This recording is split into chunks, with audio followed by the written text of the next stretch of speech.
Hello, class. I hope everyone's doing well. We are transitioning now to the unit on poetry. And poetry, as you may already know, is a very unusual and unique art form, and it differs very greatly from what we've studied so far. So, in order to understand poetry on the level that we need to, we're going to have a little bit of a preliminary talk about what poetry is, different types of poetry, how to read poetry, and then we will transition into a talk about romantic poetry, romantic with a capital R, which is the bulk of what we are going to be studying for the poetry unit. Now, the reason I assign a lot of romantic poetry is that it's my favorite kind of poetry. In fact, as of all of the literary movements in history, I find the romantic movement to be one of the most appealing. And so I like to assign things that I enjoy because I feel that sometimes my enjoyment will rub off on you. That's not a guarantee, obviously. Some of you will be banging your heads into the table, wondering why you ever took this class, which I'm sure you have already had that feeling at least once. But for the purpose of doing due diligence to the different types of literature I'm supposed to teach you, we do have to grapple with poetry on some level. And so, without further ado, let's go ahead and look over the How to Read Poetry lecture notes. And then we will transition just a few brief notes about what romanticism is and what romantic poetry is. And we did study a little bit of that already, but we'll mention it more here. All right. How to read poetry. So poetry seeks to appeal to a reader's mind and emotions. They may state facts, or they may even state incorrect ideas, but they present these ideas imaginatively. It's kind of like painting a picture with words. It's like word art, if you will. Skills for reading poetry builds on the skills learned by reading fiction. Many poems create a narrative complete with characters and setting. Sometimes they don't, though, and there's usually a very heavy emphasis on symbols in poetry. Symbols are obviously objects in the poem that are meant to represent something, right? So the main tip for analyzing poetry, and this is what you're going to have to really get in your head, you've got to read it multiple times. I have never had a student read through a poem, especially the poems that I assign, read through it once and say, yep, I got it all figured out, no problem, no need to read that again. You need to read it several times, and each time you read it, you need to do different types of reading. You need to just, first, you want to read it straight through once without any expectations and just pay attention. That's all you really need to do. Pay attention to the feelings, the emotions. Don't worry too much about the overall meaning. Focus on the subject and the basic elements, and try not to dwell on any particular passage the first time that you read the poem. The second read through, now you're going to heighten your attention just a little bit. You're going to pay attention to the word choice or confusing terms, and this is where you should start taking notes. Start jotting down anything that you notice, anything that stands out or looks interesting to you. Remember, there are really no right answers. I mean, I suppose there are right and wrong answers in certain contexts regarding literature, but a lot of it is left open to interpretation. So if you see something and you interpret it a certain way, jot it down. Maybe you're onto something. It is best to read the poem aloud so that you can hear the sound and the rhythm, because these qualities are a lot more important in poetry than they are in certain other art forms. If you don't feel comfortable reading aloud, look for a quality recording or ask someone else to read it for you. Read slowly and carefully, and try not to stop at the end of every line, as that often creates an unintended choppy effect. I would even go further than this note pamphlet here and say you might want to read it a third time and really, really jot down what's going on. Really, the repetition of reading it, in order for it to really make sense and to make sure you see everything, you're going to want to read it multiple times. And because a lot of these poems are shorter, like they're much shorter than a full-length fictional novel or something, that's not a huge problem. So you're going to want to paraphrase when you read. To help understand a poem's meaning, or even just the events, readers may find paraphrasing helpful. If there is a particularly difficult passage, paraphrasing can help clear up misunderstandings due to language or word choice. In order to paraphrase a poem, readers must address each line of the poem, restate the essential ideas, and address what the poem may suggest. This practice means paraphrasing a poem is more complicated than mere summary, which is a brief statement regarding just the main idea of the work. A paraphrased poem is based on a reader's interpretation of the poem, and therefore readers use their experiences and knowledge to figure out the poem's plot and meaning. Paraphrased poems can never fully express all that a poem contains, and different readers of that poem will focus on different aspects, depending on what readers find important. This is one of the cool things about art, is there's a process of projection that takes place. Sure, when the artist creates the art, he has a certain meaning in mind, but there's no guarantee that other people will receive that meaning exactly in the way he intended. And in fact, sometimes other people can find meaning in the poem that the artist didn't even realize or didn't intend. Maybe they did it subconsciously. So that's kind of an interesting thing, and you really shouldn't second guess yourself. It isn't really about what the poet thought. It's about what you can interpret. So the next thing we'll address is theme and subject. By paraphrasing a poem, readers tend to uncover the poem's theme and subject, which are not always the same.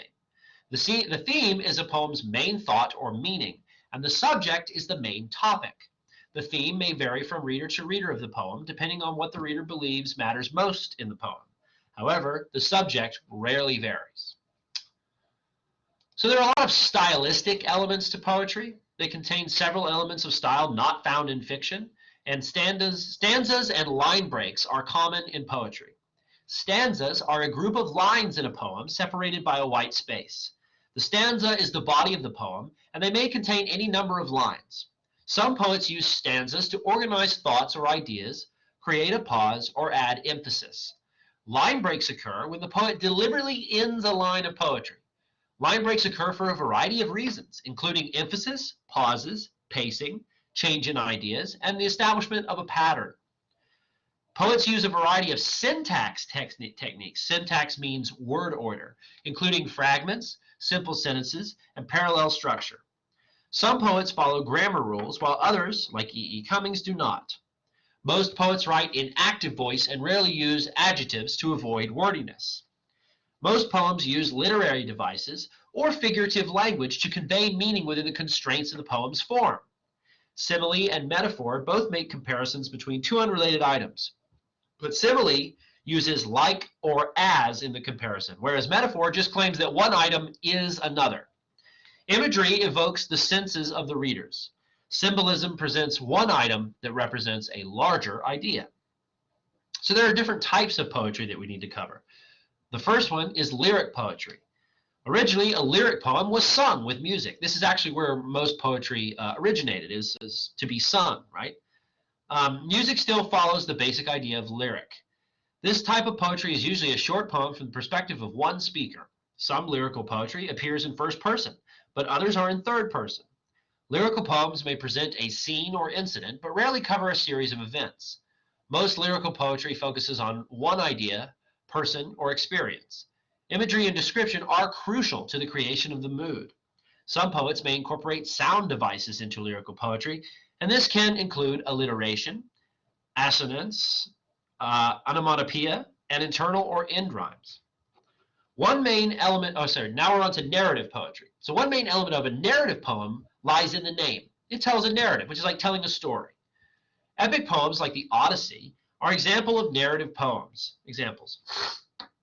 This type of poem requires elements of fiction, including characters, setting, plot, etc.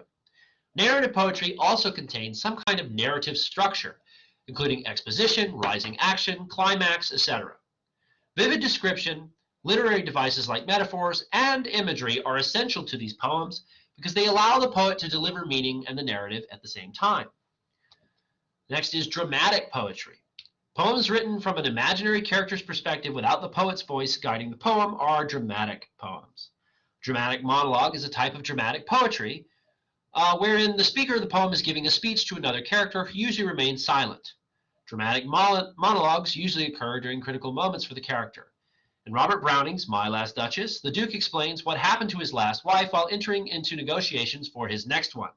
Dramatic poetry tends to tell a story, similar to a narrative poem. However, a narrative poem requires a narrator, and a dramatic poem is a performance between the speaker and a silent listener. The character in a dramatic poem simply speaks and actions this looks like it's a typo. The character in a dramatic poem simply speaks and performs actions without a narrator looking in. Okay. We then have didactic poetry. That's poetry that delivers a message or a lesson is didactic poetry. A lyric poem may express sadness, but a didactic poem will explain why sadness is necessary for humanity. Didactic poetry clearly relates a moral purpose to readers. An example lies in John Milton's Paradise Lost, when Milton claims that the poem will explain the ways of God to man. Yeah, good luck, John. The next one is the prose poem. When poets compose poems in the form of paragraphs, they create prose poems. The poet uses poetic techniques like simile, metaphor, imagery, etc., and instead of stanzas, the line poem has paragraphs. The prose poem. The language is often lyrical. And then finally, we have meditative poetry. Meditative poetry begins with a descriptive scene that triggers meditation in the mind of the poem's speaker, usually the poet. After the meditation, the poet returns to that initial scene with a greater understanding or resolution. William Wordsworth's Lines, constantly referred to as Tintern Abbey, is an example of a meditative poem. So we have all kinds of different types of poetry, different things you want to be aware of. It's a very different art form. Some people really don't like it, but if you realize that most songs are poems in a way, you probably will warm up to a little bit because we all love songs, right? I've yet to have a student that's like, I hate music. Most of them really love it. So just think of poetry like music without instruments. It's often lyrical. Sometimes it's even meant to be sung, but it's really kind of the same principle. Okay. So now we're going to talk a little bit about Romanticism. Not very much. I've just got a single page of notes here, just stuff that we want to keep in mind. Most of the poets we're going to be reading, pretty much all of them, are in some way related to the Romantic genre, or they are a direct part of it. So a genre is a category of artistic composition, as in music or literature, characterized by similarities in form, style, or subject matter. Okay, so the Romanticism genre starts in the 18th century. There are both English and American romantics in circulation. We talked about Edgar Allan Poe and how he's largely considered an American romantic. He's also a Gothic writer, so those things kind of overlap. They are reacting to the Enlightenment, which is a philosophical movement that transitioned the focus of society from the monarchy and the status quo to the individual and to reason and understanding. And the ideas of science, as these things at the time were taking over popular thought.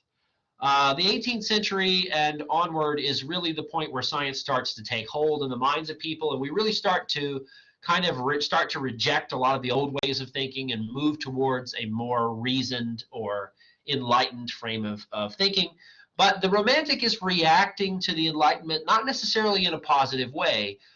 They're kind of trying to say, hey, slow down. You haven't got it all figured out yet. There are some other things that you need to take into consideration. And that brings us to the next point, which is that Romantic poets really attempted to reclaim spirituality or to reclaim the mystical or the religious, or even just like the emotional experience that science tends to downplay. A lot of Romantics celebrated mythology, they celebrated religion, they celebrated these themes, and they presented them in a new and interesting way. And Romantics are very focused on nature. Again, in the wake of the Enlightenment and the scientific revolution, there came shortly thereafter the Industrial Revolution.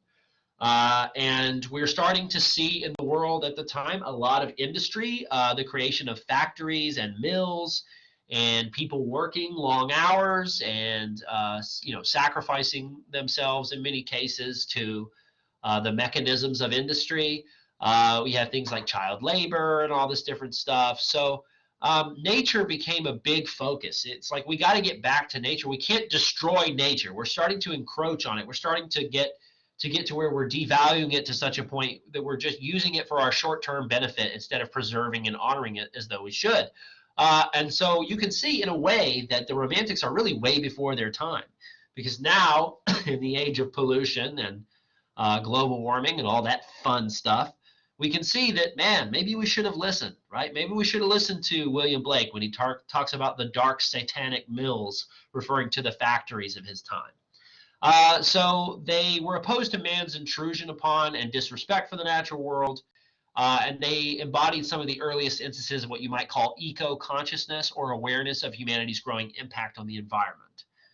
They also focused on the sublime. The sublime is that which is of such excellence, grandeur, or beauty as to inspire great admiration or awe. Oftentimes, romantic poetry is just in absolute marvel over the beauty of nature. And you'll see that a lot come up, the sublime beauty of nature or the natural world, or really just anything in particular that a romantic wants to focus on. They also emphasized emotion as the source of authentic aesthetic experience. Emotion, again, was being downplayed by the logic of science. So they really want to try to emphasize, no, emotion is vital. Emotion is what makes us human. And the outpouring of emotion is where all the real stuff comes from. And oftentimes, the Romantic poets operated as a social conscience by criticizing the ideas of their time. William Blake, for example, criticized child labor and the use of children to perform laborious tasks.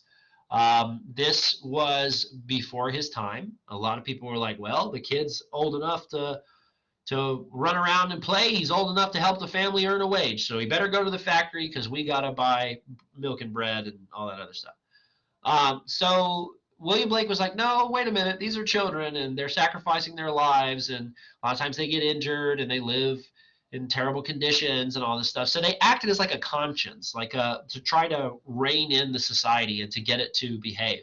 William Blake also has a lot of work that is really against slavery, which was starting to really dissipate from the world, but which hadn't quite yet. And he really tried to act as a social conscience and say, hey, maybe don't.